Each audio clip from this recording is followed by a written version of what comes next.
what I'm going to say right now is probably going to shake things up a little bit, okay? It's not about the number of guys she has had so much as it is about the guys in her past that have had the alpha impact on her.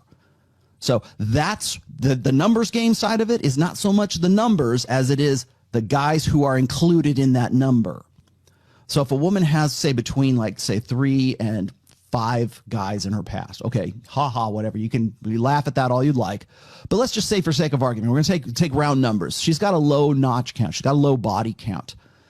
Those numbers, let's say maximum of 5. If one of those 5 guys was the best she could do, it satisfied what's called the hypergamous doubt. And that hypergamous doubt asks one question. Is he the best I can do? Could I do better? If that question is answered by one of those 5 guys, that's her alpha widow. It might be even more than that. But the guy who answered that question the best, the guy the best sex she ever had, plus the best emotional impact. And I mean like imprinting her for life kind of impact, where she's pining for that guy well into her 30s and maybe even into her 40s. And that's where the fantasization aspect of the alpha widow comes into play. So it's not so much the numbers. Like now, obviously, if a woman has 10 guys in her past or 20 or whatever, triple digits, I don't care. That, of course, broadens the pool of guys who might be the alpha, the most alpha impact. Then along comes you at 30 some odd years old, and you think you're going to play by the rules that no one is playing by. And you get quote unquote, blindsided right now by the fact that there was a guy in her past who really rocked her world. And I have to explain this to you because it doesn't even matter how long she was with that guy. If you, and I'm going to suggest that you do this, and this is the only time I will ever suggest you go and look at a Katy Perry video, but go and look at the one that got away and listen to the lyrics and watch the video of this. That is the epitome of an alpha widow. And a lot of guys were saying she was writing that about Russell Brand, or like, oh no, it wasn't Russell Brand. It was one of her boyfriends from her high school where she was going to get married and she was showing off her ring. Look at my ring, blah, blah, blah, blah. And she was still pining for the guy who was in her high school because she wanted to in some way get some kind of like lasting revenge or something like that, right? But she's really pining for that guy. She doesn't really want to get married to this dude. She wanted to get with that guy that got away. 5 minutes of alpha trumps 5 minutes of beta. So bear that in mind. Keep that in mind when you are unplugging from the matrix, when you are going and you're moving from your blue pill conditioning into a red pill awareness. I'm not saying all hope is lost. I'm just saying that those are the facts and you need to consider them. Now, next thing, how do I get past that, Rolo? How do I defeat the alpha widow? I got to fight the ghosts of her past, right? You have to, first of all, assess who that guy was. And then you've got to find some way to be the guy that has the most alpha impact, if that is what you want to do. Whenever I meet guys and they're trying to tell me, how do I fight with the ghosts? My first suggestion is this. Do you even want to? Should you bother? If this woman is an alpha widow, a bona fide alpha widow, and she can't get over this guy and she can't stop thinking about this guy, and to the point where maybe she's looking him up on Facebook, she's cyber stalking him on Instagram, whatever the social media thing, and it's never been easier for women to do that. If that's the case, then you need to ask yourself this question: is my pursuit, is my wanting to vet her in the first place worthwhile? Because right there, that's the question that's going to probably settle the whole thing for you right there. Thing that if you think she's so high value and so you really want to get with this girl, you really have a connection with her, yada, yada, yada, yada, yada. Let's say you are bound and determined to get with this one girl and you have to find some way to defeat the ghosts of her past. You have to find out some way to become the guy that rocks her world more than the guy who set the benchmark for it. You've got to be her alpha impact. You have to be such a high value guy, whatever you want to call it, alpha guy. You've got to be the guy that leaves her with such an alpha impression, with such an emotional connection and an imprinting that she forgets about that guy and you become the next guy that she's imprinting on.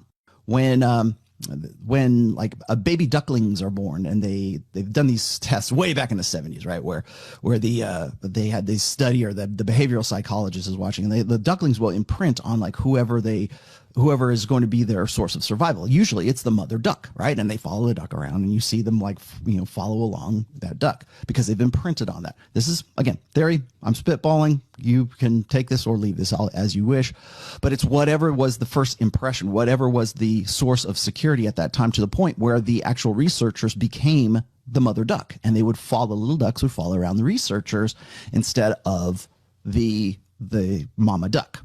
Okay. So take that as you want, but it's an imprinting. It's like embedding that mental image of that's the guy that would have done it for me. He's the one that got away, and women will write hit songs about that guy because that's how significant it is to the female psyche. And also, I'm going to also suggest that you watch the very end scene of Titanic. You don't have to watch Titanic. That's not your homework. Okay. But the very end scene of Titanic, you can find it on YouTube, where Rose is, pining for Jack, who she lost when she was a teenager. And we go, well, it's a romance. Yeah, it is. And the reason why it resonates is because that's how significant the alpha widow is. That's how significant optimizing hypergamy is to a woman's life. So you've got to keep that in mind when you're dealing with a woman who's an alpha widow, or assessing whether or not she is an alpha widow. Because not all women are alpha widows. You might be the guy that came in and rocked her world, right? You might be the guy answering that question. Is he the best that I can do? Now, why do women get hung up on the alpha widow, or the alpha male? Why do they become alpha widows, I should say? Now, it's almost like they are widows. That's why I use the term widow. So when they get with that guy, the one that got away, it's almost as if that guy had died. He's removed from her life, but he's made such an impact, such an emotional, psychological impact on that woman. It feels as if he is dead. Jack dropped to the bottom of the ocean off the Titanic, froze to death, and now he's at a watery grave and has been there for forever. Drop the heart of the diamond she had. Drop the heart of the sea. Drops into, and that's really kind of symbolic of like her soul, or her love for Jack drops to the bottom of the sea. Meanwhile, the guy who facilitated her I'm talking about Titanic, Rose's lifestyle, to let her be, Amelia Earhart and ride English horses and all that other great stuff that you see in the end scenes there, where you're looking at her life, the culmination of her life. Jack doesn't figure in there, but she can't get over it. She will never give her entire self to the guy that she is facilitating her lifestyle. She will never do that. I have met old women. I shouldn't say that. I've had other women explain to me, or they've related stories like this, where their mom or their grandmother had passed away, or no, excuse me, their grandfather had passed away, or their father or their grandfather had passed away, and they're talking to their grandmother, or they're talking to their mom, and who is now a widow. And I've had women tell me this, that they had this conversation with their grandmother, their mom, and they related something like this. There was always a part of me I could never give to him. I couldn't give it to him, but she could give it to the guy who was in her party years. They could give it to the one who got away.